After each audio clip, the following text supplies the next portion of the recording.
आजकल की इस महंगाई ने हर आम इंसान के नाक में दम कर रखा है।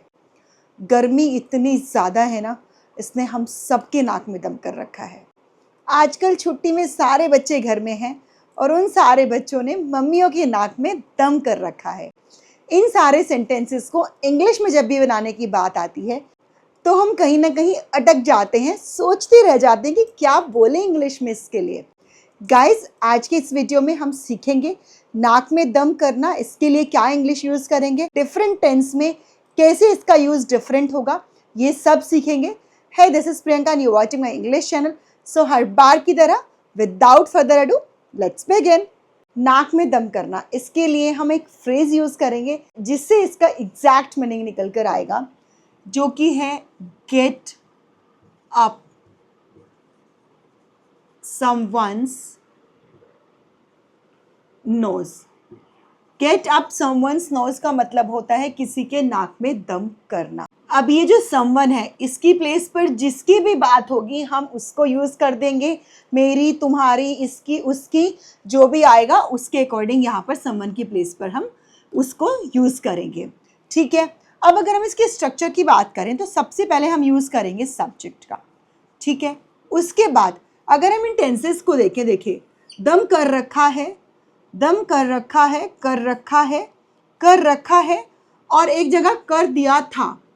ठीक है, इसको अगर हम फिलहाल के लिए छोड़ दें तो ये बाकी के जो 4 सेंटेंसेस हैं, इन चारों सेंटेंसेस में प्रेजेंट परफेक्ट टेंस यूज़ हुआ है। जब कोई काम करा जा चुका है ऑलरेडी, उस केस में हम प्रेजेंट परफेक्ट टेंस का यूज़ करते हैं। और प्रेजेंट परफेक्ट टेंस की हेल्पिंग वर्ब होती है हैज़ एंड हैव। ठीक है, उसके बाद हमें as it is get up someone's nose का यूज़ करना है। तो यहाँ पर मैं आपको बता दूँ कि हैज़ एंड हैव के साथ हम वर्ब का थर्ड फॉर्म यूज़ करते हैं एंड गेट का थर्ड फॉर्म होगा गोट। ठीक है, गेट का सेकेंड फॉर्म भी गोट होता है, थर्ड फॉर्म भी गोट होता है।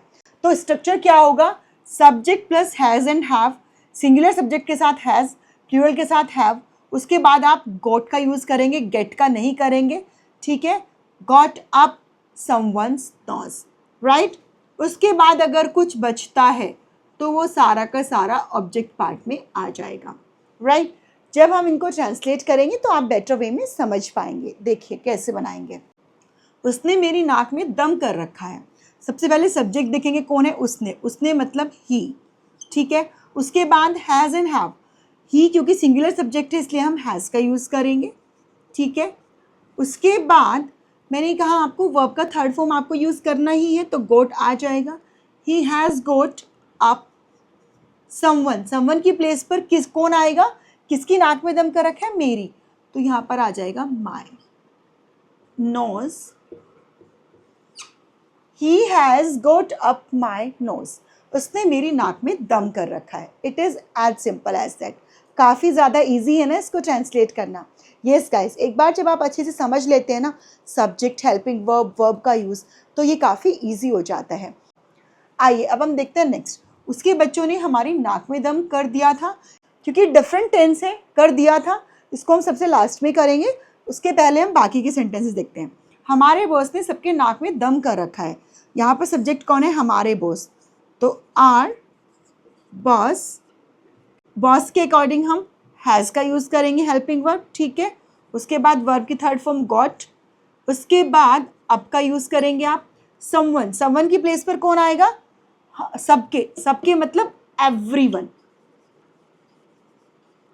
एवरीवन्स क्या, nose. Our boss has got up everyone's nose, हमारे बॉस ने सबके नाक में दम कर रखा है। इस जुकाम ने मेरे नाक में दम कर रखा है। होता है ना, जब हमें जुकाम हो जाता है तो बहुत ज़्यादा परेशान हो जाते हैं ना, तो जुकाम के लिए हम क्या यूज़ करते हैं, कोल्ड।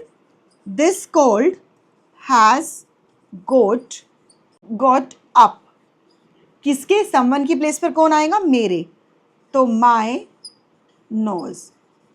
चिलकती गर्मी ने तो हर इंसान के नाक में दम कर रखा है।